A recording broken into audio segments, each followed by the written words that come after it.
Le pied de pivot est la règle du marché. Pouvez-vous expliquer le principe du marché au basket? Que peut faire un joueur quand il a établi son pied de pivot? Et que peut-il faire lors de son départ en dribble, tir ou passe? Ensuite, pouvez-vous répondre par vrai ou faux aux affirmations suivantes? L'esprit de la règle. Cette règle a évolué dès la création du basketball, car il était important de dire aux joueurs ce qu'ils avaient le droit de faire ou pas, le ballon en main. Aujourd'hui, les arbitres doivent appliquer la règle en prenant en compte le principe d'avantage pris par l'attaquant et le principe d'évidence. Le principe. Un joueur marche lorsqu'il progresse balle en main sans dribbler et qu'il utilise plus de 2 appuis. Remarque. 2 pieds posés simultanément comptent pour un appui.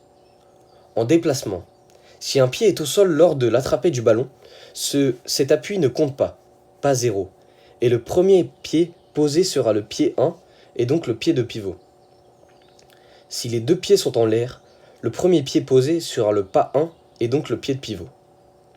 Le pivot est le mouvement légal d'un joueur qui détient le ballon et qui déplace le même pied une ou plusieurs fois dans n'importe quelle direction, alors que l'autre, le pied de pivot, est maintenu à son point de contact avec le sol.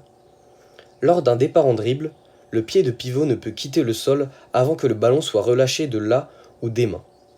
Lors d'une passe ou d'un tir, le joueur peut lever son pied de pivot à condition que le ballon quitte ses mains avant qu'un pied ait repris contact avec le sol.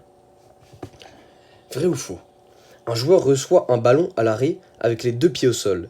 Il peut choisir son pied de pivot. C'est vrai. Un joueur reçoit le ballon alors qu'il est en l'air. Il tombe sur un pied, puis retombe au sol simultanément avec les 2 pieds.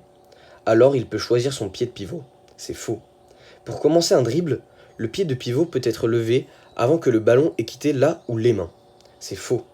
Pour tirer au panier, le joueur peut lever le pied de pivot, mais aucun pied ne peut retourner au sol avant que le ballon ait quitté là ou les mains.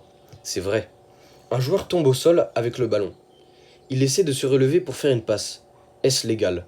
Faux. Pouvez-vous effectuer la gestuelle adaptée si vous sifflez une violation du marché au numéro 7 de l'équipe?